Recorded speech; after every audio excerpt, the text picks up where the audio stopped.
Bismillahirrahmanirrahim. Assalamualaikum warahmatullahi wabarakatuh. Hamdan wa tamjidan lillah. Wassalatu wassalamu ala rasulillah Muhammad ibn Abdillah wa ala alihi wa sahbihi wa mawala. Amma ba'd. Pemirsa TV Atira yang senantiasa dirahmati oleh Allah Subhanahu wa taala. Saimin saimat, qaimin qaimat yang insya-Allah senantiasa diberkahi oleh Allah Subhanahu wa taala. Selalu bersyukur kepada Allah Subhanahu wa taala dan berselawat kepada Nabi kalau pagi hari ini kita masih diberikan kesempatan dan kesehatan. Pemirsa budiman yang insya-Allah dirahmati oleh Allah Subhanahu wa taala. Allah memerintahkan kepada kita ketika memasuki di bulan-bulan yang diistimewakan oleh Allah, yaitu seperti apa yang disampaikan oleh Allah di dalam surah At-Taubah ayat 34, ayat 36. Fala tadhlimu fihinna anfusakum. Wahai hamba-hambaku, jangan kau sekali-sekali melakukan perbuatan zalim di bulan yang Allah istimewakan. Pemirsa yang dirahmati oleh Allah, perbuatan zalim adalah meletakkan sesuatu yang bukan pada tempatnya. Artinya apa? Kita sebagai manusia dilarang oleh Allah Subhanahu wa taala untuk melakukan kezaliman. Terlebih di bulan suci Ramadan. Zalim di antaranya adalah bisa terkait diri tak sendiri, bisa juga zalim itu adalah lari kepada orang lain. Yang dimaksud dengan zalim terhadap diri tak sendiri adalah ketika Anda melakukan sebuah perbuatan tapi mau dibilang. Yang itulah yang dimaksud dengan riya. Ketika Anda melakukan perbuatan yang baik, tapi Anda membanggakan diri tak, itulah yang disebut dengan ujub. Nah, ada lagi perbuatan yang menzalimi diri kita sendiri, yaitu yang dimaksud dengan al-hasad, iri, dengki. Nah, ketahuilah wahai saudara-saudaraku pemirsa yang budiman, bahwa al-hasad itu adalah buah daripada sifat dendam yang dilakukan oleh manusia. Makanya Rasulullah mengatakan al-hasadu ya'kulul hasanah kama ta'kulun nar al-hatab. Sifat dengki, sifat iri itu akan menghilangkan kebaikan seperti halnya api itu menghilangkan kayu yang kita bakar. Makanya para ulama salaf memerintahkan kepada kita, berwasiat kepada kita, inna awwala khati'atin kanat hiya al-hasad.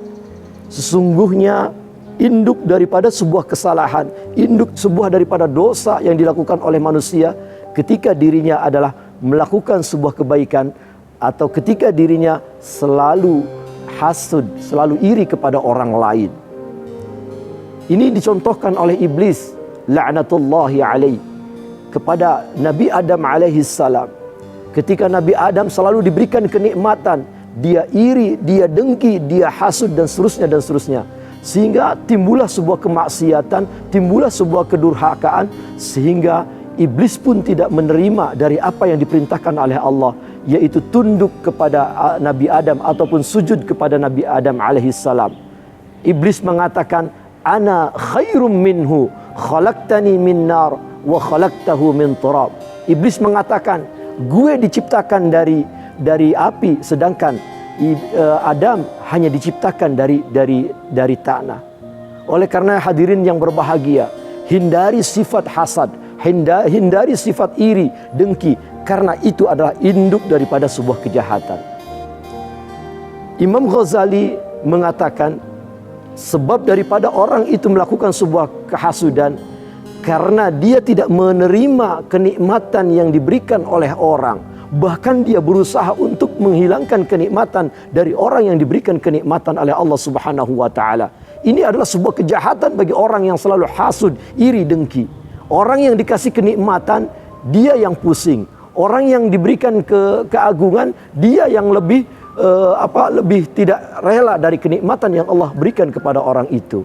Oleh karenanya, mari kita hilangkan sifat hasud, iri, dengki. Oleh karenanya ada 4 yang penyebab orang itu iri, dengki, dan hasud. Yang pertama seperti yang disampaikan oleh Al-Imam Ghazali adalah al-adawat wal baghdha. Ketika orang itu baku bombe, saling benci, maka pasti orang itu akan maka orang itu pasti akan berusaha bagaimana dia itu jatuh.